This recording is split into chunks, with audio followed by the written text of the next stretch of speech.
ఎట్లున్నారు? మస్తున్నారులే. గియాల వార్తాపత్రికల ముచ్చట్లతో పాటు సోషల్ మీడియాలో వైరల్ అవుతున్న వార్తల్ని పట్టుకొని నేనైతే వచ్చేసిన. మరి గియాల్టి వార్తాపత్రికల ముచ్చట్లు ఏందక్క అంటే, కేసీఆర్ సార్ మాటలకు జనం పొట్టు పొట్టు నవ్వుకుంటారట. ఇక ఉన్నదానికి మందేసుకుంటే బోడగుండ అయిందన్న సామెత కేసీఆర్ సార్కి కనబడుతున్నా కూడా ఆయన మేకపోతు గాంభీర్యాన్ని చూసి కాదనలేకపోతున్నాం, నవ్వుకోవడం తప్ప అంటారట. ఎందుకు, ఏమిటి, ఎలా అనేది తెలుసుకోవాలంటే ఆర్టికల్లోకి వెళ్ళాలి. ఇగో మొన్న గుజరాత్ అంటే ఏంది బాయ్? గుజరాత్ అంటే ఊళ్ళంతా అగలబెట్టుడా? గుజరాత్ అంటే దేశం సొమ్ము అంతా ఒక దగ్గర పెట్టుడా? గుజరాత్ అంటే హాని గుజరాత్ మీద షేవెళ్లలో ఒక రేంజ్లో ఎగిరిన రేవంత్ సారు ప్రధాని మోదీ సార్ రాగానే నిధులిస్తే గుజరాత్ మోడల్గా మార్చుకుంటామన్నాడట. గిదేంది సారు అంటే, మోదీ సార్ లేకపోతేనేమో గుజరాత్ని తిడతావా, మోదీ సార్ కనబడంగానే గుజరాత్కి దండం పెడతావా అని జనాలు ఓ రేంజ్లో అంటారట. ఎంపీలకు ఎమ్మెల్యేలకు ఇక నుంచి ఎలాంటి మినహాయింపు లేదు. ఇక మిమ్మల్ని అందరిని తీసుకెళ్ళి అవినీతి చేస్తే మాత్రం బొక్కల పెట్టుడే అనగానే రేవంత్ రెడ్డి సారు కేసులో ఏమవుతుంది అనే ఒక టెన్షన్ మొదలైందట. గిలా వార్తాపత్రికలో మస్తు మస్తు ముచ్చట్లున్నాయి. గా ముచ్చట్లని చూడాలంటే ఒక్కొక్కడిగా చదువుకుంటూ పోవాలి. సౌత చూడండి. ఫస్ట్ దిశ అన్నది. దిశ అన్న దాంట్లో ఇవాళ మెయిన్ హెడ్లైన్, ఎంపీలు ఎమ్మెల్యేలకు విచారణ తప్పదా, లంచం కేసులో వారికి మినహాయింపు లేదు, సుప్రీంకోర్టు సంచలన తీర్పు, చట్టసభల్లో ప్రసంగించేందుకు, ప్రశ్నలు అడిగేందుకు, ఓటు వేయడానికి లంచం పుచ్చుకునే ఎంపీలు ఎమ్మెల్యేలకు విచారణ ఎదుర్కోవాల్సిందేనని సుప్రీంకోర్టు తీర్పునిచ్చింది. వారికి ఎలాంటి మినహాయింపు ఉండదని స్పష్టం చేసింది. అయిపోయి నిన్నటికి తీర్పు రాలేదు, మొన్నమే చేసినాం, కానీ నిన్న తీర్పు వచ్చేసింది. ఎవరైనా సరే పార్లమెంట్లో ప్రశ్నలు అడగాలంటే లంచం తీసుకొని అడుగుతారా? అప్పుడు ఒక ఆమె అడిగింది కదా ఘట్న, అట్లా కాకుండా ఇక ఓటు వేయనీకి లంచం తీసుకుంటారా? అదే మన రేవంత్ రెడ్డి సారు నోటుకు ఓటు కేసు ఉంది కదా, ఏమంటారు, ఎమ్మెల్సీకి ఎన్నికలకు సంబంధించి వెళ్ళి పైసలు ఇచ్చి ఓటేయమంటే ఏసీబీ వాళ్ళు రైడ్ చేసిండ్రు, రేవంత్ సార్ని పట్టుకున్నారు. ఇప్పుడు గా కేసుకి సంబంధించి దాని సుప్రీంకోర్టుకు పోతే ఆల్రెడీ చుక్కెదురైంది. ఇప్పుడు ఇదే లెక్క ప్రకారం కనుక తీసుకుంటే త్వరలోనే రేవంత్ రెడ్డి సార్ పని కూడా ఏమంటారు గందరగోళంలో పడే అవకాశం ఉంది అని ఈ చట్టం వచ్చిన తర్వాత, ఈ తీర్పు వచ్చిన తర్వాత అందరూ గజగజ వణుకుతారట. గిట్లా చాలా మంది ఉన్నారు. జార్ఖండ్కి సంబంధించిన ఆమెమో క్వశ్చన్లు వేయడానికి పైసలు తీసుకుంది కదా, గట్లా. అంటే తప్పులు చేస్తే రాజకీయ నాయకులు అయితే మీకు మినహాయింపు ఉండదా? తప్పు చేసినోడు ఎవడైనా సరే శిక్ష పడాల్సిందే, కోర్టులో విచారణ ఎదుర్కోవాల్సిందే. అమ్మా స్కాములు అయితే మస్తు చేస్తారు. స్కాములన్నీ చేసి దొరికిపోయినాక అబ్బో మేము ఆడోళ్ళం, మేము ఎమ్మెల్సీలం, గలాంటి విచారణలకు ఎదుర్కోలేం, ఇక మాకు వెసులుబాటు కల్పించండి, మాకు రాజ్యాంగంలో ఆ హక్కు ఉందండి అని మస్తు మాటలు చెప్పి తప్పించుకునే ప్రయత్నం చేస్తాడు. తప్పు చేసినోడు ఎవడైనా చట్టానికి చుట్టాలేం కాదు, చట్టానికి ఎవ్వరూ అతీతులు కాదు. కాబట్టి ఎమ్మెల్యేలైనా ఎంపీలైనా ఇంకెవరైనా లంచం తీసుకున్నా మాట్లాడడానికి, లంచం ఇచ్చినా తీసుకున్నా ఓటేయడానికి, అలాగే ప్రసంగాలు చట్టసభల్లో మాట్లాడడానికి పైసలు తీసుకున్నా కూడా ఇక నుంచి వీళ్ళకు ఎలాంటి మినహాయింపు లేదట. కటకటాల్లో ఊసర్లు ఎక్కువ పెట్టుడేనట. సామాన్యుడు ఎలాగైతే లంచం తీసుకుంటే ఎలాంటి పనిష్మెంట్లు ఉంటాయో వీళ్ళకు కూడా అదేనట. ఇప్పుడు గీ కథతోనే రేవంత్ సార్ ఓటుకు నోటు కేసు ఏమవుతుంది అని అందరూ గుసగుసా మాట్లాడుకుంటారు. MGBS 2 ఫలక్నామా, ఓల్డ్ సిటీలో మెట్రో సెకండ్ ఫేజ్ 5.5 కిలోమీటర్లు, 4 స్టేషన్లు, 8న పనులు ప్రారంభించనున్న సీఎం. ప్రాజెక్టు వ్యయం 2000 కోట్లు. పాలమూరు స్థానిక ఎమ్మెల్సీ అభ్యర్థిగా మన్నే జీవన్ రెడ్డి కాంగ్రెస్ తరపున పోటీ వెల్లడించిన మంత్రి జూపల్లి. 47 మంది డిఎస్పీల ట్రాన్స్ఫర్, అందులో ఇటీవలే బదిలీ అయిన వారు సైతం. DSP Praneeth Rao suspension. Elite wine షాపులపై కమర్షియల్ ట్యాక్స్ దాడులు, పన్ను చెల్లింపుల్లో అక్రమాలకు పాల్పడినట్టు గుర్తింపు. బీఆర్ఎస్ అగ్రనేతలతో వారికి సంబంధాలున్నట్లు సమాచారం. యాదాద్రి జిల్లా అడిషనల్ కలెక్టర్ సస్పెన్షన్. బదిలీల విషయంలో ఈసీకి తప్పుడు సమాచారం. విచారణ అనంతరం చర్యలు. ఇగో ఇక్కడ అసలు కథ స్టార్ట్ అయింది. జూట్ లూట్ కుటుంబ పార్టీలకు తెలిసింది ఈ రెండే. బీఆర్ఎస్ కాంగ్రెస్ ఒకటే. కాళేశ్వరం అవినీతిపై రాష్ట్ర సర్కార్ ఏం చేస్తుంది? బీజేపీతోనే తెలంగాణ అభివృద్ధి, ఈ జగమంతా నా కుటుంబమే. ఆదివాసీ మహిళను రాష్ట్రపతి చేసిన ఘనత కమలం పార్టీదే. వికసిత్ భారత్ వైపు దేశం పైన. ఆప్కీ బార్ 400 పార్. ఆదిలాబాద్ సభలో ప్రధాని మోదీ పలు అభివృద్ధి పనులకు శంకుస్థాపన. నేడు సంగారెడ్డి జిల్లాలో పర్యటన. రాష్ట్ర అభివృద్ధికి పెద్దన్నలా సహకరించండి. ప్రధాని మోడీకి సీఎం రేవంత్ రెడ్డి రిక్వెస్ట్. ప్రజా సంక్షేమం కోసం కేంద్రంతో కలిసి వెళ్తామని స్పష్టం. ప్రధాని మోడీ పెద్దన్నయ్యారా? తెలంగాణకు ఒక్క పైసా ఇవ్వకుండా అన్యాయం. బీజేపీతో కాంగ్రెస్ రహస్య బంధం బహిర్గతమైంది. ఎమ్మెల్సీ కవిత ఫైరు. ఈ కవితక్కని చూస్తే అయితే భలే ఆశ్చర్యం వేస్తుంది. 10 సంవత్సరాల కాలంలో నోరు తెరవలేదు. ఎప్పుడైతే ఢిల్లీ లిక్కర్ స్కామ్ అని విచారణ స్టార్ట్ అయిందో అబ్బబ్బబ్బా అక్కకు మహిళలు, నిరుద్యోగులు, ఇక వీళ్ళిద్దరి లోపాయకార ఒప్పందం అవు. కానీ నీకు కేజ్రీవాల్ సార్కి ఆ పార్టీకి ఉన్న ఒప్పందాలు ఏంది? లిక్కర్ స్కామ్లో గట ఆయన అయితే గిట నువ్వేనట కదా. గా విచారణ ఎదుర్కోవడానికి మహిళా ట్యాగును వాడుతున్నావట కదా. త్వరలోనే కటకటాలు తప్పవట కదా. హౌ గీ ఏమంటారు రహస్యాలు బహిర్గతం ఇవన్నీ ఎవరి వల్ల? తెలంగాణకు ఒక్క పైసా మొన్నటికి మొన్న రేవంత్ రెడ్డి సార్ అధికారంలోకి వచ్చినాక కేంద్రం నుంచి నిధులు తెచ్చుకుంటాడు. 10 ఏళ్ళ నుండి మీ అయ్యకు నిధులు తెచ్చుకోవడం ఎందుకు శాతకాలే? నేను కాదు కవితక్కో, జనాలు అడుగుతారు గిట్లా. నువ్వు బయట కనుక జనాల మధ్య తిరిగినావంటే వాళ్ళు వేసే ప్రశ్నలకు ఉక్కిరి బుక్కిరి అవుతావు. గ్రామాల్లోకి అస్సలు పోకు. ఎందుకు అనంటే సారాయి దందా చేసింది నువ్వే కదా బిడ్డ అంటారు. వాళ్ళకి లిక్కర్ స్కామ్ అని తెలియదు కదా ఊళ్ళలోకి. అందుకే సారాయి దందా అని మొహం మీదే అడుగుతారు. జాగ్రత్త. అయినా అయ్యకు పాపం నువ్వు చేపట్టి బయటికి రావడానికి కూడా ముఖం లేదు అని చెప్పేమో సోషల్ మీడియాలో రాస్తుంటే నువ్వు బయటకు వచ్చి ఇలా అంతర్గతం బహిర్గతం అని మాట్లాడుతున్నావు. వాళ్ళేమో బీఆర్ఎస్ బీజేపీ ఒకటి అంటారు, మీరేమో బీజేపీ కాంగ్రెస్ ఒకటి అంటారు. అసలు బీజేపీ ఎవరితో పొత్తు పెట్టుకుంది? లేకపోతే మీ ఇద్దరు పొత్తు పెట్టుకొని బీజేపీ మీద బురద జల్లే ప్రయత్నం చేస్తారా అంటారు బీజేపీ కార్యకర్తలు. లిక్కర్ స్కామ్లో పొత్తున్న నీతో పొత్తున్న అరవింద్ కేజ్రీవాల్తో కాంగ్రెస్ ఎట్ట పొత్తు పెట్టుకుంది? ఈడికొచ్చి ఇదే కాంగ్రెస్ పెద్దన్నా అని చెప్పి కేసీఆర్ను మాట్లాడిందంటే కేసీఆర్కి బీఆర్ఎస్ పార్టీకి కేజ్రీవాల్కి ఆమ్ ఆద్మీ పార్టీకి ఉన్న లోపాయకారి ఒప్పందం ఏంది? గా ఒప్పందం నేపథ్యంలోనే ఈడైతే కుదరదులే కానీ గడ ఢిల్లీలో నువ్వు కాంగ్రెస్తో పొత్తు పెట్టుకో, అవసరం వచ్చినప్పుడు మేము వచ్చి కలుస్తామని చెప్పినవా? అంతేలే. కవితక్క మాటల గురించి నేను ఇంతసేపు మాట్లాడినా కానీ చాలా వాళ్ళు అయితే గీవ మాటల్ని గీవని అసలు పట్టించుకోవట్లేదట. రాష్ట్ర అభివృద్ధికి పెద్దన్నలా సహకరించండి, ప్రజా సంక్షేమం కోసం కేంద్రంతో కలిసి వెళ్తానని స్పష్టం. ఇది మంచి పరిణామం. రాష్ట్ర ప్రభుత్వాలు కేంద్ర ప్రభుత్వం ప్రజల సంక్షేమం కోసం పార్టీల పరంగా విభేదాలున్నా ప్రజా సంక్షేమ పరంగా వెళ్లాల్సి వచ్చినప్పుడు ఇద్దరూ ఒకటే ప్రజా సేవకులం అనే విషయాన్ని గుర్తుపెట్టుకోవాలి. గిట్లా అడిగి రేవంత్ రెడ్డి సార్ మస్తు అనిపించిండు. ఎందుకు అనంటే లోక్సభ ఎన్నికలు వస్తున్నాయి, అయినా మేము ఇండి కూటమి, నువ్వేమో ఎన్డీఏ కూటమి, మా రాహుల్ గాంధీకి కనీసం ఉత్తరాదిలో 7 ప్లేస్ లేకుండా చేసినావు. నీకు మర్యాద ఇచ్చలేదు. నేను రానుపోని సభకి ఎవరు వస్తారు? నువ్వు పైసలు ఇవ్వకుంటే తెలంగాణను ఎట్లా అభివృద్ధి చేసుకోవడం మాకు తెలియదా? అవసరమైతే భూములు అమ్ముతాం అని కేసీఆర్ సార్ లాగా ఇష్టం వచ్చినట్టు ప్రవర్తించకుండా ఒక ముఖ్యమంత్రిగా బాధ్యతాయుతంగా ప్రధాని రాష్ట్రానికి వచ్చినప్పుడు సభకు అటెండ్ అవ్వడం, ఆయనకి ఇచ్చిన రెస్పెక్ట్, ఆయన మాట్లాడుతున్న తీరు, పార్టీలు వేరైనా కానీ ప్రధానమంత్రి స్థాయిలో ఆయన దేశానికి సేవ చేయాలి, ముఖ్యమంత్రి స్థాయిలో రేవంత్ రెడ్డి సారు రాష్ట్రానికి సేవ చేయాలి. ఇలా ఇద్దరు సమన్వయంతో వెళ్తే రాష్ట్రము దేశము రెండు కూడా అభివృద్ధి చెందుతాయి. ఈ విషయంలో రేవంత్ రెడ్డి సార్ వ్యవహరించిన తీరుకైతే అందరూ శభాష్ అంటారు. కుటుంబ పార్టీలకు తెలిసింది ఈ రెండే, బీఆర్ఎస్ కాంగ్రెస్ ఒకటే. అవు సారు, ఈ మధ్య తెలంగాణలో కూడా మస్తు మాట్లాడుకుంటారు. కాళేశ్వరంపై అవినీతిపై రాష్ట్ర సర్కార్ ఏం చేస్తుంది? అవు రేవంత్ సారు, పక్కనే ఉన్న మోదీ సార్కి చెప్పొద్దా? కాళేశ్వరం విషయంలో నిజంగా అవినీతి విషయంలో ఏం చేస్తున్నారు? అసలు గా కేసీఆర్ సార్ని కటకటాల్లోకి పంపిస్తారా? ఇంకా కేటీఆర్ సార్ని కటకటాల్లోకి పంపిస్తారా? ఎందుకు అనంటే బట్టి విక్రమార్క సారు, కోమటిరెడ్డి సారు సమయం దొరికిన ప్రతిసారి మీడియా ముందు ఇక వాళ్ళు కటకటాల్లోకి పోడే, వాళ్ళ అవినీతి చిట్టా మా దగ్గర ఉంది అని చెప్తారు. మరి కాళేశ్వరం అవినీతి చిట్టా మీ దగ్గర ఉన్నంత కూడా ఎందుకు యాక్షన్ తీసుకోవట్లేదు అంటే ఇది ఏ ఒప్పందం మేరకు అని అడగకనే అడిగిండట మన ప్రధాని సారు. బీజేపీతోనే తెలంగాణ అభివృద్ధి, ఈ జగమంతా నా కుటుంబమే, ఆదివాసీ మహిళను రాష్ట్రపతి చేసిన పార్టీ కమలం, వికసిత్ భారత్ వైపు దేశం పయనం, ఆప్కీ బార్ 400 పార్. ఆదిలాబాద్ సభలో ప్రధాని మోదీ పలు అభివృద్ధి పనులకు శంకుస్థాపన.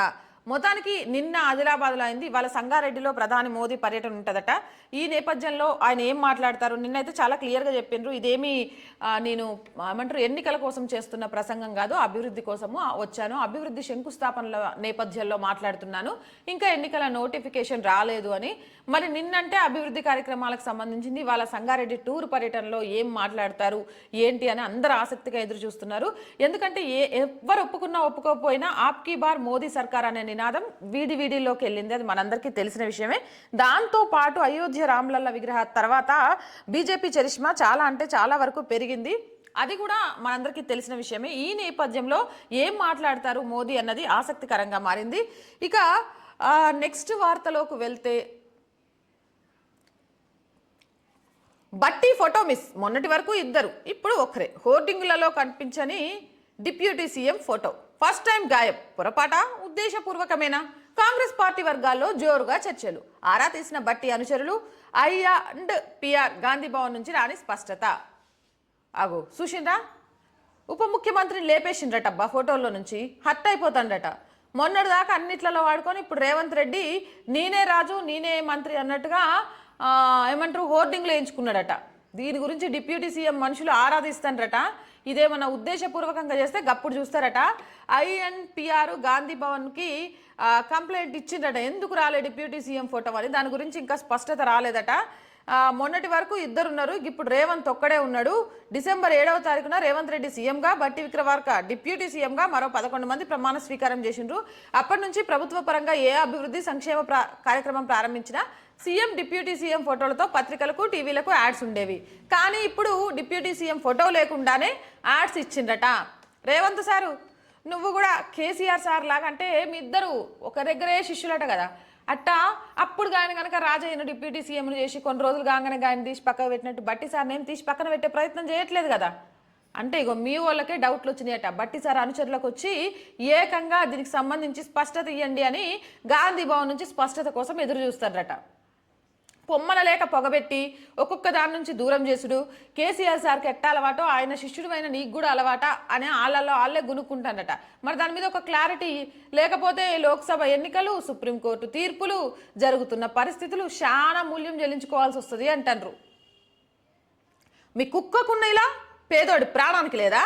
అది చచ్చిపోతే డాక్టర్పై క్రిమినల్ కేసులు పెట్టిండ్రు. మీ పాలనలో ఉద్యోగులకు ఉద్యోగాలు రాలే. ఫలితంగా వందలాది మంది యువత సూసైడ్ చేసుకున్నారు. అందుకే మిమ్మల్ని ఉరిదీయాల. కేసీఆర్పై Revanth Reddy fire. Farm house మత్తులో నిరుద్యోగులను మరిచారు. ఫ్యూడల్ విధానంలో మార్పు రావాలి. విద్యపై పెట్టేది ఖర్చు కాదు, పెట్టుబడి.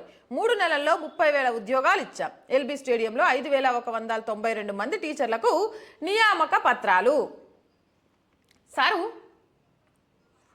ఫలితంగా వందలాది మంది సూసైడ్ చేసుకున్నారు. 2 నెలల కాంగ్రెస్ పాలనలో విద్యార్థులు చాలామంది సూసైడ్ చేసుకుంటున్నారు. విద్యా వ్యవస్థలో మార్పు ఎప్పుడు? విద్యా వ్యవస్థ అంటే పెట్టుబడి కాదు, దేశానికి రాష్ట్రానికి అభివృద్ధికి ముందుకు తీసుకెళ్లే యువతకు ఒక దారి చూపించే దేవాలయం లాంటిది. కరెక్ట్ చెప్పినావు. మరి ఆ చిత్తశుద్ధి ఏది? విద్యాశాఖ మంత్రి ఎక్కడా? మాటలు ఈయన నుంచి వస్తున్నాయా ఈయన నుంచి వస్తే ముందు విద్యాశాఖ మంత్రిని పెట్టి అందులో ప్రక్షాళన దిశగా అడుగులేసి గప్పుడు ముచ్చట్లు చెప్పాలా. ఈ ఉద్యోగాలన్నీ కూడా రేవంత్ రెడ్డి సార్ చెప్పిన ఉద్యోగాలు ఇప్పుడు ఏవైతే ఫిల్ చేస్తున్నారో అవన్నీ కూడా ఇప్పుడు రేవంత్ రెడ్డి సార్ వచ్చినాక నోటిఫికేషన్ పడి ఎంట్రన్స్లు రాసి తెచ్చుకున్న ఉద్యోగాలు కాదు. ఇవన్నీ బీఆర్ఎస్ గవర్నమెంట్ ఉన్నప్పుడే వీళ్ళంతా కూడా ఏమంటారు పరీక్షలు రాసున్నారు. ఎన్నికల నోటిఫికేషన్ నేపథ్యంలో ఆగిపోతే ఇప్పుడు ఈ సర్కార్ వచ్చినాక ఆ ఉద్యోగాలను క్లియర్ చేసేసింది. ఏ సర్కార్ వచ్చినా ఈ ఉద్యోగాలు క్లియర్ చేయాల్సింది. ఎందుకంటే వీళ్ళంతా అర్హులని ఎన్నికలకు ముందే, వీళ్ళంతా ప్రభుత్వ ఉద్యోగాలకు అర్హులు అని ఎన్నికలకు ముందే వీళ్ళంతా పరీక్షలు రాసి ఉత్తీర్ణులై ఉన్నారు. మనకి ఇప్పుడు గీనే వచ్చి నోటిఫికేషన్ వేసి ఎగ్జామ్స్ పెట్టి ఉద్యోగాలు ఇచ్చినట్టు చెప్తాడు. ఇదంతా నిజంగా చాలా విషయాల్లో కేసీఆర్ సార్కి రేవంత్ సార్కి సిమిలర్ పోలికలు ఉన్నాయని కనబడుతూనే ఉంది. పక్కనోడి గొప్పతనాన్ని తన ఖాతాలో వేసుకోవడంలో కేసీఆర్ సార్ కూడా మస్తు దిట్ట. గట్నే గీన కూడా గప్పటి నోటిఫికేషన్లు గప్పుడు ఎగ్జామ్స్ రాసిన వాళ్ళందరికీ నియామక పత్రాలు అందజేస్తూ గీన ఖాతాలో వేసుకునే ప్రయత్నం చేస్తాడట. మరి ఒకే స్కూల్ స్టూడెంట్స్ ఎలా ఉంటారు అక్క అని చాలా మంది అంటారు. సరేలే మనకెందుకు గది కానీ అందుకే మిమ్మల్ని ఉరిదీయాలా. వాళ్ళని ఉరిదీసుడు తర్వాత కానీ కాళేశ్వరం కానీ లేకపోతే మొన్న శివబాలకృష్ణ విషయంలో కానీ పేపర్ లీకేజ్ల విషయంలో కానీ ఎక్కడి దాకా వచ్చింది? దీని వెనక ఉన్న అతిపెద్ద తిమింగలం ఏది? ఎప్పుడు పట్టుకుంటారు? ఎప్పుడు వాళ్ళని కటకటాల పాలు చేస్తారు? ఉరిదీయాలా, అరెస్ట్ చేయాలా, తొక్కి నార తీయాలా? ఇగో ఒక కల్నల్ సార్ నాకు ఫోన్ చేసిండు, మర్చిపోయిన చెప్పడం. గది నేను మళ్ళీ వీలు ఉన్నప్పుడు ఒక వీడియో చేసి చూపిస్తా. ఆయన నాతో మాట్లాడింది. అవ్వ అసహించుకుంటాడు. ఆయనకి 80 సంవత్సరాలు. ఈ వయసులో ఏందబ్బా తెలివి ఉందా రాజకీయ నాయకులకు? తిట్టుకోవడమా రాజకీయ నాయకులు అంటే? ఇజ్జత్ తీసేస్తారు. బార్డర్లో మేము ఎంత కష్టపడేటోళ్ళమో తెలుసా? మా పిల్లలు నవ్వుకుంటారు అని చెప్పి మస్తు మాట్లాడిండు. గా ఆడియో క్లిప్ నా దగ్గర ఉంది. సార్ ఆయన పేరు చెప్పి మరి ఈడున్న రాజకీయ నాయకులు అందరిని అడగమన్నాడు. ఖచ్చితంగా అడుగుతా. ఇగో ఏమంటారు క్రిమినల్ కేసులు, ఉరిదీయడాలు, కటకటాలకు పంపించాలి ఇని తెలంగాణ ప్రజలు ఇసికిపోయినరు. తప్పు చేసిన వాడిని ఎవరైనా సరే కటకటాల్లో పెట్టిన తర్వాత ముచ్చట చెప్పండి, ముందు ముచ్చట చెప్తే ఇనే పరిస్థితిలో లేము అంటారు. ప్రజలకు జ్ఞానోదయం అయింది. ఇదైతే పొట్టున ఇక కడుపులో నొప్పి వస్తుందేమో నవ్వుకొని జరభద్రం. ప్రజలకు జ్ఞానోదయమైంది, మన విలువేంటో తెలిసొచ్చింది. ఒడిదొడుకులు తప్పవు, ధైర్యంగా ముందుకు సాగాలి. ఎన్టీఆరే ఓడిపోయారు, మనం ఎంత? పార్టీని వదిలి వెళ్ళిపోయే వారితో నష్టమేం లేదు, ఫిల్టర్ అయితే మనకే మంచిది. పార్టీ లీడర్లు, అభ్యర్థులతో పార్టీ అధినేత కేసీఆర్. ఇక మొత్తం పోయినాక వైరాగ్యం రాకపోతే ఏమవుతుంది, వేదాంతాలు మాట్లాడకపోతే ఏమవుతుంది? పాపం వైరాగ్యంలోకి వెళ్ళిపోయి కేసీఆర్ సార్ ఏం మాట్లాడుతాడో అర్థం కావట్లే. ఇక మొత్తం ఓడిపోయిన ఎన్టీఆరే ఓడిపోయిండు, మనం ఎంత అంటే ఇక నీ పని కూడా రాజకీయంగా కేల్కతం దుకాణం మంది హరీష్ రావు నీకు కుచ్చు టోపీ పెట్టేసి వెళ్ళిపోవడానికి సిద్ధమైపోయిందని అర్థమైందా కేసీఆర్ సార్? అంటే గట్నే కదా మామకు కుచ్చు టోపీ పెట్టి పార్టీని సొంతం చేసుకున్నాడు ఎవరు? నారా చంద్రబాబు నాయుడు, మీ మిత్రుడు. మరి ఇప్పుడు మీ పని కూడా గంతేనా? గాడ బాలకృష్ణతో పాటు ఎవరికి రాజకీయ చరిష్మా లేకుండా గాయన అధినేతగా మారి గాయన కింద పనిచేసేలాగా బాలకృష్ణ సార్ను కూడా చేసిండు. ఇప్పటికీ కూడా ముఖ్యమంత్రి అభ్యర్థి ఎవరంటే నారా చంద్రబాబు నాయుడు అంటారు, కానీ పాపం ఎన్టీఆర్ తనయుడు బాలకృష్ణ పేరు ఇంకొకళ్ళ పేరు చెప్పరు. రేపు మీ పరిస్థితి కూడా అంతేనా సారు? హరీష్ రావు సార్ ముఖ్యమంత్రి అయితే హరీష్ రావు సారు కింద కేటీఆర్ సార్ పనిచేస్తాడంటవా? ఇక కవితక్క గా భువనేశ్వరి లాగా పార్టీ నుంచి వెళ్ళిపోతుంది అంటవా? అంటే ఆదర్శంగా తీసుకున్నావు కాబట్టి డౌట్ వచ్చి అడుగుతున్నా. ఇలాంటి టైంలో వేదాంతాలు చెప్తుంటే ఫిల్టర్ అవుతే ఆనందంగా ఉందా? మరి ఆ కుప్పలు తెప్పలుగా అధికారం ఏర్పరచుకున్నాక కూడా సరిపోదన్నట్టు పక్క రాష్ట్రాల్లో ఉన్న నేతలందరినీ తీసుకొచ్చి జాయిన్ చేసుకున్నవే గప్పుడు అనిపించలే? అమ్మో మొత్తం నిండిపోతే నాకదే మళ్ళీ రివర్స్ అవుతుంది అని గప్పుడేమో మంచి అనిపించిందా? ఇప్పుడేమో అయ్యో మంచిదే పోయేటోళ్ళను పోనీయండి. మనం ఇక ప్రజలు తెలుసుకున్నారా? జ్ఞానోదయం అయింది, ఆ ప్రజలకు మస్తు జ్ఞానోదయం అయింది. ఆ జ్ఞానోదయం విలువేంది అనేది రేపు లోక్సభ ఎన్నికల్లో కూడా బీఆర్ఎస్ పార్టీకి చూపిస్తారు. మీ విలువేంటో మాకు తెలియడం కాదు సారు, ప్రజల ఓటు విలువేంటో పైసా ఉన్నా కూడా సీటు సంపాదించుకోలేకపోయినాము అని అంటే ఓటు విలువ ప్రజల విలువ ఈ పాటికే నీకు అర్థమై ఉండాలి అంటారు. ఇంకా అర్థం కాక ప్రజలను ఇంకా నువ్వు నీ కొడుకు కలిసి క్రిటిసైజ్ చేద్దామని చూస్తే ఎన్టీఆర్ సార్కైనా ఇప్పటికీ మంచి పేరుంది, గా పేరు కూడా లేదు. కల్వకుంట్ల కుటుంబం అంటే అవినీతికి కేర్ ఆఫ్ అడ్రస్ అని మాట్లాడుతారు కాంగ్రెస్ వాళ్ళు, బీజేపీ వాళ్ళు, జనాలు. ఇక కూతురు పేరెత్తితే పరమ దరిద్రంగా సారాయి దందా గురించి మాట్లాడుతారు. ఇలాంటిది నువ్వు గాయనతో పోల్చుకొని జ్ఞానోదయం అయింది, మన విలువ తెలిసి వచ్చింది అని మాట్లాడితే మా విలువ చూపిస్తామని అసలు ఇక గా ఫామ్ హౌస్లో కూడా ఉండలేకుండా ఈ రాష్ట్రంలో కూడా ఉండలేకుండా బయటికి పంపించే పరిస్థితి వస్తుందట. ఎందుకు పంపిస్తారమ్మా? ఏమో మాట్లాడుతున్నావు, నీ మీద యాక్షన్ తీసుకుంటామంటే నీ కాదు సారు, కావాలంటే చుట్టుపక్కల వాళ్ళని వెళ్ళి అడుగు. ఇక గీడ ఇప్పటికే 20 సీట్లో 30 సీట్లో వచ్చినాయి. గవి కూడా ఎప్పుడు ఎక్కడ ఎవరు జంపు జలానీలు అవుతారో అర్థం కావట్లేదు. అసలు ఎవ్వరూ లేకపాయే, నువ్వే చెప్తున్నావు ఎన్టీఆర్కే తప్పలేదు, ఎన్టీఆర్ పార్టీకే తప్పలేదు అంటే నీ పార్టీకి కూడా కుచ్చుటోపి పెట్టడానికి మీ అల్లుడు సిద్ధంగా ఉన్నాడని నువ్వే ఒప్పుకుంటున్నావు. లోక్సభ ఎన్నికల్లో కూడా ప్రజలను జ్ఞానోదయమైంది, ఇక మా విలువ తెలిసి వచ్చిందని చులకన చేస్తే పడే 5 ఓట్లు 10 ఓట్లు కూడా పడవు. అసలు ఓట్లు పడకపోతే దేశకీ నేత కావాలన్న నీ కలేమో కానీ రాష్ట్రంలో నేత కూడా ఉండలేక ఇక ఎమ్మెల్యే స్థానంలో కూర్చొని రేవంత్ రెడ్డి సార్ అనే మాటలు వినలేక ఫామ్ హౌస్లో నుంచి బయటికి రాలేకపోతామని చాలా మంది అనుకుంటారు. బీఆర్ఎస్ పార్టీ నాయకులు, కల్వకుంట్ల కుటుంబం, ఇక మాజీ ముఖ్యమంత్రి కల్వకుంట్ల చంద్రశేఖరరావు, ఆయన తనయుడు కల్వకుంట్ల తారక రామారావు, ఆయన కూతురు కల్వకుంట్ల కవిత. తెలుసుకోవాల్సింది ఏమనగా ప్రజలు చాలా జ్ఞానవంతులు, ముఖ్యంగా తెలంగాణ ప్రజలు మస్తు జ్ఞానవంతులు. వాళ్ళకు గనక తోక జాడిస్తే ఎన్ని పైసలు ఖర్చు పెట్టినా ఎవరిని ఎక్కడ ఎప్పుడు ఎలా కట్ చేయాలో తెలుసు. అందుకే ఉద్యమ పార్టీ చావు నోట్లో తలకాయ పెట్టినా నేను లేకపోతే తెలంగాణ వచ్చేదా, మా అయ్య తెలంగాణ కోసమే పుట్టిండు అని చెప్పినా సాల్లే మీ కాకమ్మ కబుర్లు, ఇక కూర్చొని రెస్ట్ తీసుకోండి అని ఓటు ద్వారా చూపించిండ్రు. ఇప్పటికైనా సరే మేము చేసిన తప్పుల్ని సరిదిద్దుకున్నాం, ప్రజలకు అందుబాటులో లేకపోయినాం, ప్రజలకు ఇచ్చిన హామీలను నెరవేర్చలేకపోయినాం, మా మీద వస్తున్న అవినీతి అభియోగాలకు సంబంధించి ఎదుర్కోవడానికి సిద్ధంగా ఉన్నామని మాట్లాడకుండా జ్ఞానోదయం అయింది, వీళ్ళకు మన విలువ తెలిసింది అనుకుంటూ మాట్లాడితే ఇక ఆ తర్వాత ఏమైందో నేను చెప్పుడు ఎందుకు. నలుగురితో బీఆర్ఎస్ ఫస్ట్ లిస్ట్. ఒకప్పుడు గిదే కల్వకుంట్ల చంద్రశేఖరరావు ఎన్నికలకు ముందే అన్ని నియోజకవర్గాలు 1, 2 ఆపి గివే 4 ఆపినట్టున్నాడు. గప్పుడు 4 ఆపి మొత్తం అభ్యర్థుల్ని ప్రకటిస్తే ఇప్పుడు 4గురిని ప్రకటించే స్థితికి వచ్చింది. మళ్ళా పైకి మేడిపండు చూడు మేలిమయ్యుండును, పొట్ట విప్పి చూడు పురుగులుండు అని మేకపోతు గాంభీర్యం చూసుకుంటూ మాట్లాడుతాడు. లోక్సభ జాబితా రిలీజ్ చేసిన కేసీఆర్ నేడో రేపో మరో 2 సెగ్మెంట్లకు సైతం. ఖమ్మం నుంచి నామా నాగేశ్వరరావు సిట్టింగ్ ఎంపీ, మహబూబాద్ నుంచి మాలోతు కవిత సిట్టింగ్, కరీంనగర్ నుంచి బోయినపల్లి వినోద్ కుమార్, పెద్దపల్లి నుంచి కొప్పుల ఈశ్వర్. కరీంనగర్లో బోయినపల్లి వినోద్ రావుది సర్వే చేపిస్తే ఓడిపోతాడని వచ్చిందట. ఇంకా సర్వే రిపోర్ట్లు కూడా మస్తు లీక్ అయినాయి. మళ్ళీ గాయనకే ఇచ్చినావు, ఆలోచించుకున్నావా లేదా? ఏమోలే, నాకెందుకు. మొత్తానికి Koppula Eshwar sir Peddapalli MP ticket కొట్టేసినావు కదా, ఎంత బుద్ధిమంతులకు ఇచ్చిర్రో చూడండి. ఈశ్వర్ సార్ గురించి ఎన్ని వచ్చినాయి, మళ్ళీ ఇప్పుడు ఎంపీ టికెట్లు. అంతేలే, ఇక్కడ మనం పెద్దగా మాట్లాడుకోవాల్సిన అవసరం లేదు, ఎందుకంటే చాలా వరకు స్థానాలు ఇక మళ్ళా వెనక్కి వెళ్ళిపోతాయని చెప్తున్నారు కాబట్టి చూడాల్సిన అవసరం లేదు. సర్కారు చెప్పినా don't care. College university VC విచిత్ర వైఖరి. బీఎస్సీ నర్సింగ్ అడ్మిషన్ల విషయంలో నీట్ నిబంధనలను సవరించిన సర్కార్. హెల్త్ సెక్రటరీ సైతం ఉత్తర్వులు జారీ. సర్క్యులర్ అమలులో వైస్ ఛాన్సలర్ జాప్యం. నష్టపోతున్నామంటూ విద్యార్థుల ఆవేదన. సీఎం రేవంత్ రెడ్డి చొరవ తీసుకోవాలని రిక్వెస్ట్. ఈ కాలేజీ యూనివర్సిటీకి సంబంధించి చాలా చాలా చాలా జరుగుతున్నాయి చిత్ర విచిత్రాలు. దీనికి సంబంధించి ఖచ్చితంగా కూడా సీఎం రేవంత్ రెడ్డి చొరవ తీసుకోవాలి అని కోరుతారు. మరి అది పట్టించుకుంటారా లేదా అన్నది చూడాల్సిన అంశం. ముగ్గురు పిల్లల కూరేసి తండ్రి ఆత్మహత్య. రంగారెడ్డి జిల్లా శంకర్పల్లి మండలంలో ఘటన.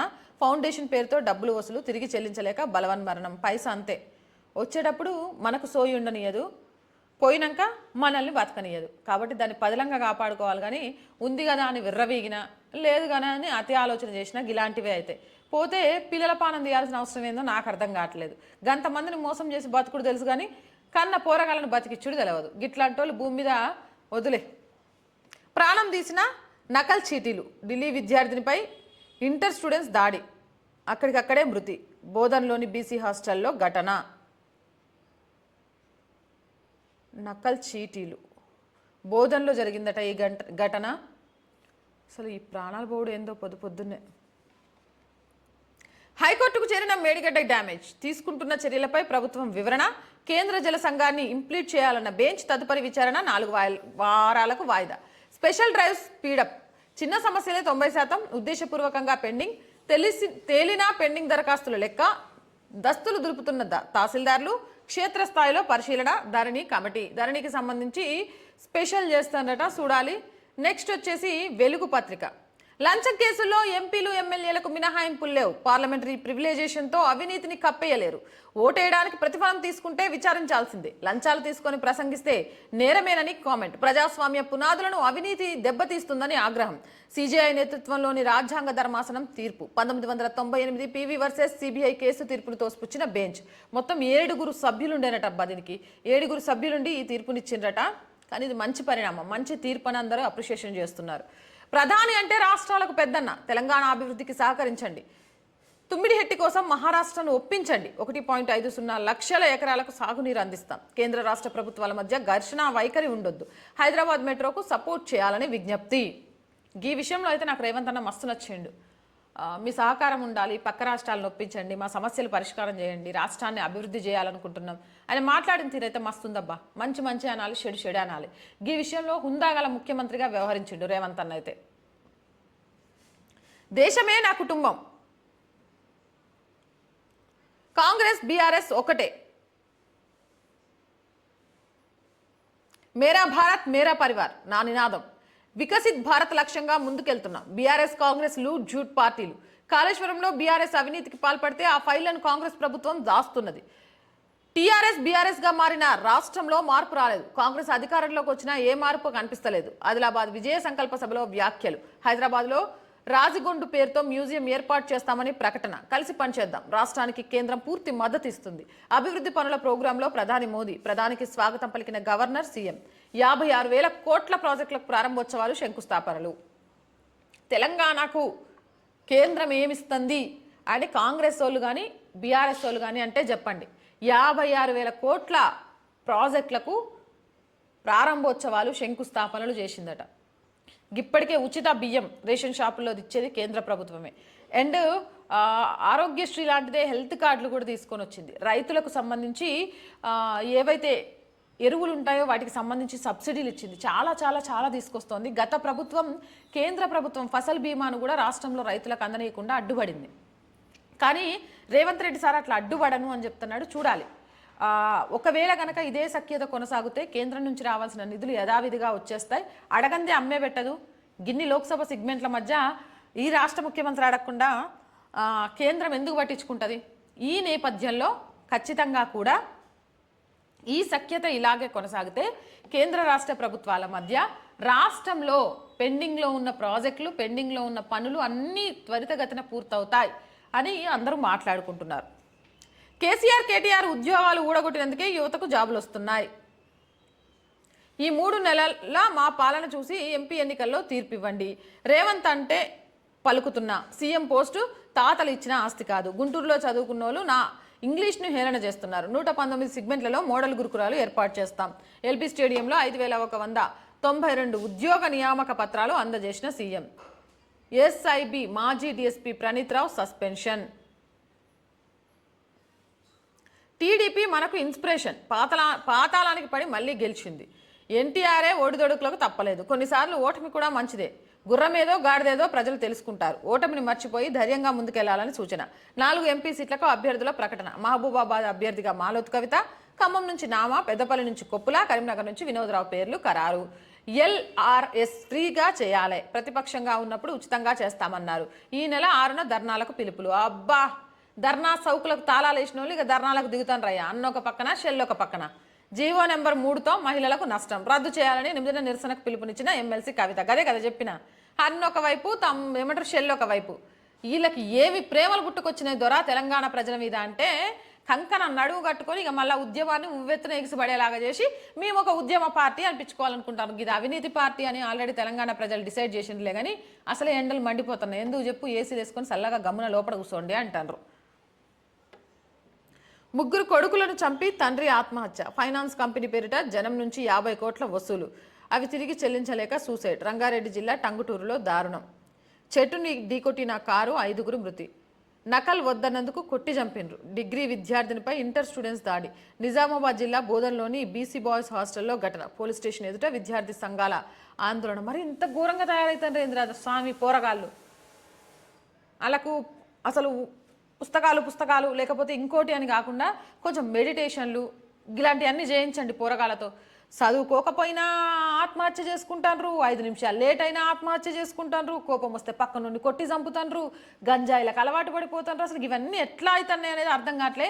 దీనికి మాత్రం చెక్కు పెట్టే ప్రయత్నం అటు ఉపాధ్యాయులు, ఇటు ప్రభుత్వమో లేకపోతే తల్లిదండ్రుల బాధ్యత తీసుకోకుంటే ముందు మాత్రం చాలా శటకాలన్నీ ఎదుర్కోవాల్సి వస్తుంది. 4 రోజుల్లో 30,000 అప్లికేషన్లకు పరిష్కారం. ధరణి స్పెషల్ డ్రైవ్తో కొలిక్కి వస్తున్న భూ సమస్యలు. కడెం ప్రాజెక్టుకు రిపేర్లు. 5 ఏళ్ల తర్వాత 5 కోట్లు విడుదల. ఇటీవలే పూర్తయిన టెండర్లు. 10 రోజుల్లాగా ప్రారంభం కానున్న పనులు. డ్యాం కొట్టుకుపోయే పరిస్థితి వచ్చినా పట్టించుకొని బీఆర్ఎస్ సర్కార్ ప్రాజెక్టు రిపేర్లపై ఫోకస్ పెట్టిన ప్రస్తుత ప్రభుత్వం. అసలు ఇది ఎవరికి ఇచ్చిండ్రు? కడెం ప్రాజెక్టు రిపేర్ కోసం టెండర్ ఎవరికి ఇచ్చిండ్రు అనేది ఆలోచించాలి. ఎందుకంటే గత ప్రభుత్వం కూడా టెండర్లకు ఇచ్చినాం, కొత్త ప్రాజెక్టులు చేస్తున్నాం కానీ అబ్బా రాష్ట్రం అభివృద్ధి అయిపోతుంది అని సంకలు గుద్దుకున్నాం. కానీ తీరా చూస్తే వాళ్ళకే టెండర్లు ఇచ్చుకొని వాళ్ళు బాగుపడ్డరు. కానీ ఇక్కడ జరిగింది ఏం లేదు. కాబట్టి ఈడ కూడా మనం ఆలోచించాల్సింది ఏంటంటే ఈ కడెం ప్రాజెక్ట్ రిపేర్లకు సంబంధించి టెండర్ ఎవరికి ఇచ్చిండ్రు అనేది. ఎవరికి ఇచ్చిండ్రు అనేది అయితే పేరు మరి ఇక్కడ రాయలేదు, లోపల పేజీలో ఉందేమో. ఒకసారి చదివి మీరు తెలుసుకోండి, నేను తెలుసుకుంటాను. Next ABN Andhra Jyothi. గొలుసుకట్టు పెట్టుబడులే ఉరితాడే. 3 కుమారులను చంపి ఆపై ఉరేసుకున్న తండ్రి. చట్టాలకు మీరేమీ అతీతులు కాదు. లంచం అవినీతి కేసులో ప్రజాప్రతినిధులు శిక్షార్హులే. ఎంపీలు ఎమ్మెల్యేలు లంచాల కేసులో సుప్రీంకోర్టు చారిత్రాత్మక తీర్పు. పార్లమెంటరీ అధికారిక ద్వారా రక్షణ పొందలేరని తేల్చి చెప్పిన జడ్జీలు. 1998 నాటి సుప్రీం రాజ్యాంగ ధర్మాసనం ఇచ్చిన తీర్పు కొట్టివేత. గొప్ప తీర్పు. స్వచ్ఛ రాజకీయాలకు మార్గం. ప్రధాని మోదీ. అవసరమైన తీర్పు. ఇప్పటికే ఈ నిర్ణయం తీసుకోవాల్సిందన్న కాంగ్రెస్. అట్టయితే ముందు చాలా మంది చూసుకోండి. కేసీఆర్, కేటీఆర్ కొలువులు ఊడినందుకే మీకు ఉద్యోగాలు వచ్చినాయి.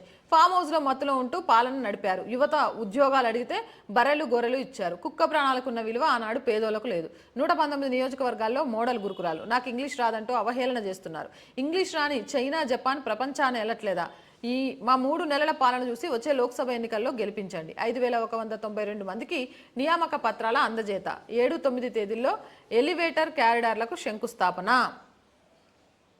ఇంటర్లో 40% వచ్చిన ఎస్జీటీకి అర్హులే. కాళేశ్వరంపై కుమ్మక్కు. అవినీతి జరిగిందని కాంగ్రెస్ ఆరోపిస్తుంది, కానీ విచారణను తొక్కిపెట్టాలని చూస్తోంది. అవినీతిపై బీఆర్ఎస్ కాంగ్రెస్ ఆరోపణల పర్వం. ఆ పార్టీల పాలనతో రాష్ట్రానికి ఒరిగిందేమీ లేదు. ఆ 2 పార్టీలు ఒకటే. బీజేపీతోనే అభివృద్ధి. కుటుంబ వారసత్వ పార్టీలను నమ్మకోవద్దు. దోచుకోవడం, అబద్ధాలు చెప్పడం వాటి లక్షణం. బీజేపీ హయాంలో తెలంగాణ అభివృద్ధికి పెద్దపీట. దేశమే నా కుటుంబం. 1400 కోట్ల మంది సభ్యులు. ఇంటిని వదిలిపెట్టి దేశ సేవ కోసం వచ్చాను. రామాలయ నిర్మాణంలో తెలంగాణ భాగస్వామ్యం. ఆదిలాబాద్ విజయ సంకల్ప సభలో సభలో మోదీ. పలుమార్లు తెలుగులో మాట్లాడిన ప్రధాని నేడు పటాన్ చెరువు సభకు మోదీ. మొత్తానికి వాళ్ళ పటాన్ చెరువులో సభ జరగబోతోంది. అక్కడ మోదీ ఏం మాట్లాడతారన్నది ఇంట్రెస్ట్గా మారింది. 5-6 నెలల తర్వాత ఈ సర్కార్ ఉండదు, మళ్ళీ మనదే అధికారం. పార్టీని వీడిన వారితో నష్టం లేదు. ఎన్టీఆర్ లాంటి నాయకుడే ఒడిదడుకులు తప్పలేదు. టీడీపీని చూసి నేర్చుకోవాలి. ఓటమి ఒక అందుకు మంచిదే. ప్రజలకు ఎన్నో చేశాం, మన విలువ త్వరలోనే తెలుస్తుంది. గుర్రమేదో గాడిదేదో తెలుసుకునే ఛాన్స్ ప్రజలకు వచ్చింది. త్వరలోనే ఖమ్మంలో బహిరంగ సభ. లోక్సభ ఎన్నికల్లో పోటీకి 4 అభ్యర్థుల పేరు: బోయినపల్లి వినోద్, కొప్పుల, నామా, మాలోతు కవిత. కేసీఆర్ సమీక్షకు హాజరు కాని భద్రాచలం ఎమ్మెల్యే తెల్లం. కాంగ్రెస్ మోసపూరిత వైఖరికి ప్రజలు బుద్ధి చెప్పండి. ఖమ్మం బరిలోకి రాహుల్ దిగినా ఎదుర్కొంటాం నామా. మొత్తానికి ఇక 5-6 నెలల్లో కాంగ్రెస్ ప్రభుత్వం కేల్కతం దుకాన్ మందట. తెలంగాణలో గీసారి వస్తాడని మస్తు ఆనందంతో ఉన్నాడట. చూడాలి. ఇందిరమ్మ ఇల్లు స్థలం ఉన్న వారికి రేషన్ కార్డు ఉంటేనే పథకానికి అర్హత. 11 నుంచి తొలి విడత పథకం అమలు. భద్రాచలంలో ప్రారంభించనున్న రేవంత్. నియోజకవర్గానికి 3,500 గృహాలు మంజూరు. వచ్చే ఆర్థిక ఏడాది 4,16,500 ఇల్లు లక్ష్యం. త్వరలోనే మార్గదర్శకాలు, లబ్ధిదారుల ఎంపిక. 2వ దశలో ఇళ్ల స్థలాలు లేని వారికి పథకం. రేషన్ కార్డు లేని వాళ్ళ పరిస్థితి ఏంది సారు? తెలంగాణ వచ్చి 10 ఏళ్ల సంది ఒక్క రేషన్ కార్డు ఇవ్వలేదు. స్థలం లేని వాళ్ళ పరిస్థితి ఏంది? ఈ తెలంగాణలో సగం మందికి కూడా కనీసం 50 సెంట్ల భూమి లేదు. మరి ఈ ఇందిరమ్మ ఇల్లు వాళ్ళకు కూడా రావా? అంటే ఇక నిరుపేద ఎప్పటికీ నిరుపేద అనమాట. ఏ ప్రభుత్వాలు వచ్చినా వాళ్ళ రాతలు మారవన్నమాట. జాగుంటే పైసలు ఇస్తా, రేషన్ కార్డు ఉంటే సొమ్మేస్తా. ఈ ముచ్చట్లన్నీ ఎన్నికలకు ముందు చెప్పలేదు. ఎన్నికలపై గెలిచినాక గిప్పుడు అందులో లొసుకులను ఎదుక్కుంటూ ఆ పథకం ఎంత తక్కువ మందికి వర్తింపజేస్తే అంత మంచిది, మన మీద ఎలాంటి నెగిటివ్ మాటలు రాకుండా ఉంటాయని ఆలోచిస్తారు. అట్టే ఉంటుంది రాజకీయ నాయకులు కదా, ఎంత అనుకున్నా. ఆదాబ్ హైదరాబాద్. దేశ సనాతన సంస్కృతిని అవమానిస్తున్నారు. గతాన్ని విస్మరించిన ఏ దేశం పురోగతి సాధించలేదు. కాంగ్రెస్ అగ్రనేతల తీరుని ఎండగట్టిన ప్రధాని. గువాహటిలో 11,600 కోట్ల విలువైన పలు అభివృద్ధి పనులకు శ్రీకారం చుట్టిన నరేంద్ర మోదీ.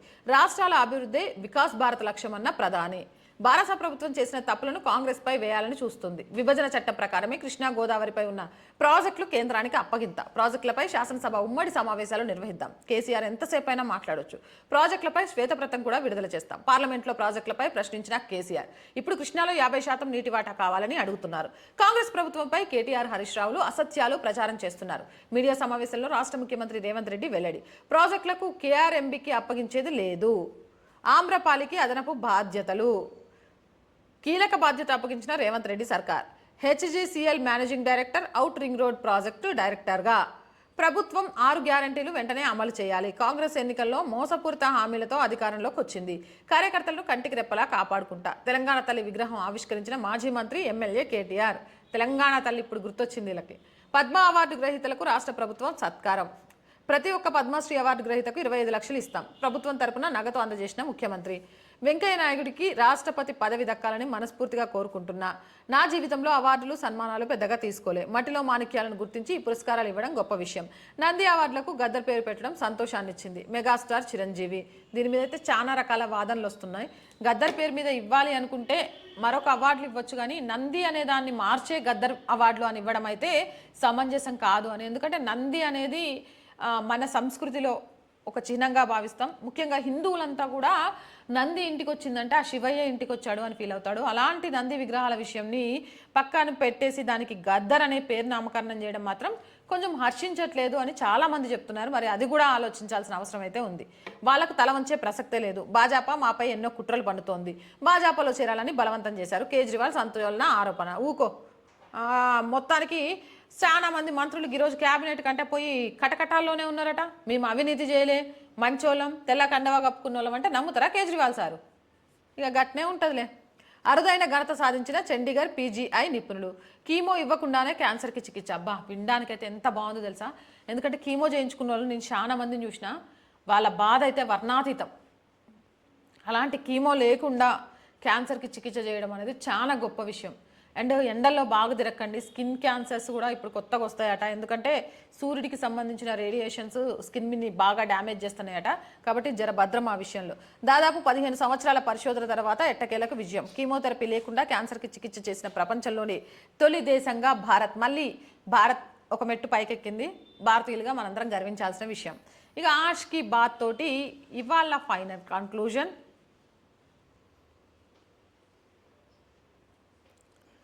అన్నగారికి భారతరత్న ఎప్పుడు? నందమూరి తారక రామారావు సినీ ఇండస్ట్రీలో ఇటు దేశ రాజకీయాల్లో ఒక సంచలనం. పార్టీ పెట్టిన 8 నెలల్లో అధికారంలోకి వచ్చిన ధీశాలి.